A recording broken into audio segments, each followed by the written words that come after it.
Hi folks, in this video we're going to talk about marketing decisions and trends in retail strategy. To start with, modern retail marketing.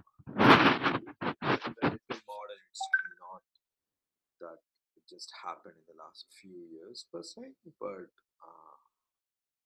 some of the developments I'm going to talk about, they might have happened in the last 15 to 25 years. But their influence or the impact is much more prevalent and significant in the last very few years. Now, the first and foremost is the competitive retail market structure. We all know that the retail environment is much more competitive in present the present business situation. Mainly, it's because of five important developments. The first and foremost is the new retail forms and combinations. Uh, with with so much competition in the market, retailers are coming up with a new style of retailing, and this is happening mainly to satisfy customers' need for convenience. For example, the easy return policy is one strategy that they are using. A new retail form also includes shop and deliver, shop online and pick up, and all those things. So there's a combination of retailing versus e-tailing. Those things are emerging. Just as an example, growth of giant retailers. We all know, you drive on a highway or just come off a highway, you always see a big retailer, whether it could be Walmart, Target, or Shop and Save, Schnucks, Deerbucks, all are big, massive retailers, right? And then you have uh, bigger than regular Walmarts, the super Walmarts or the Costco. I don't know if you haven't, I'm pretty certain most of you have been either to Costco or Sam's Club sometime or the other, but you haven't, you must go. Costco is so big. The first time I actually saw Costco back in 2000, I'm like, are they crazy? Who's going to buy this place? Well, 20 years later, I'm still shopping there every weekend, right? Now, the the giant retailers have given something very, very important to uh, the entire retail landscape. That is the power of logistics, the power of logistics, supply chain, and their usage in providing accurate accurate service or products to the consumers. They are able to manage their inventory better because of this expanded supply chain system, and that is helping them a lot. So, for example, let's say you don't find a product, you can actually go to customer service and ask them, "Hey, I want to buy this, but I can't find it." But very soon, within a few minutes or a few seconds, they can actually tell you how many pieces do they have. If they don't have it here, where do they have? When will they get? And all those things. Third development is on the growth of inter-type competition.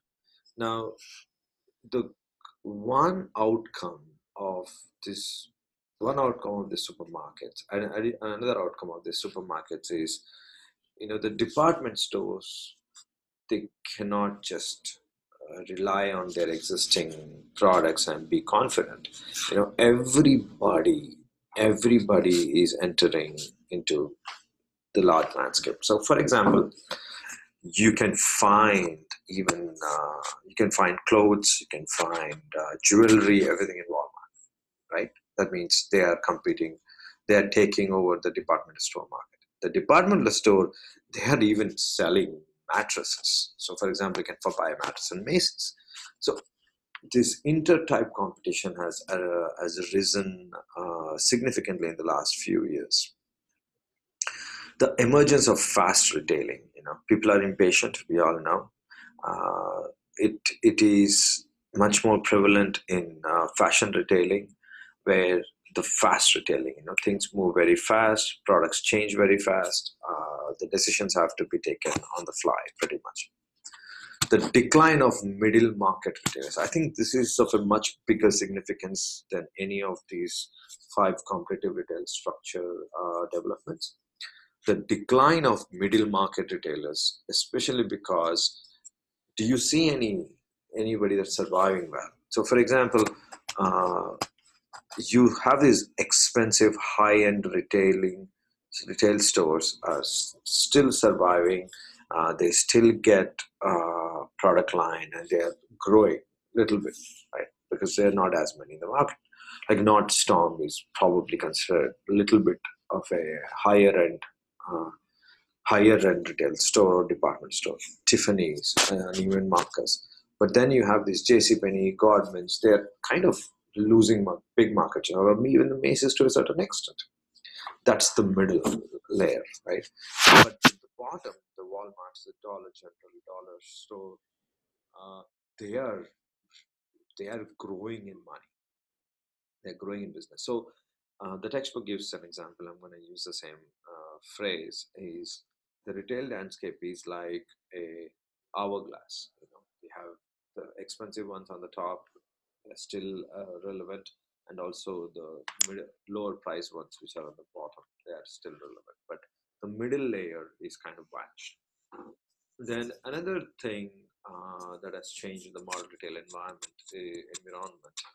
is role of technology.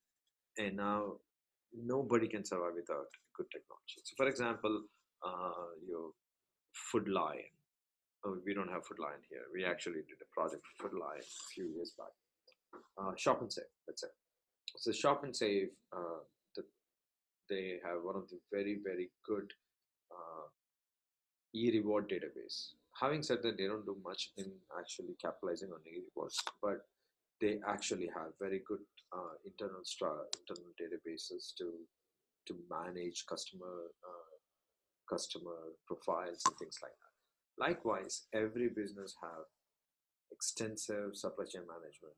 Every one of these big retail stores have extensive supply chain management or the information systems to actually capitalize on the growing trends in the consumer changes. Now, oh, sorry. The in terms of marketing decisions, well, any retail business they need to have some underlying rules to follow, underlying rules on which they actually run the business. These rules are pretty much the marketing decisions they take. So first and foremost, for that matter, any marketing strategic aspect, the decision aspect, must be taken with this first uh, requirement, which is a target market. An organization, a retail organization, must define their target market. Whom are they serving?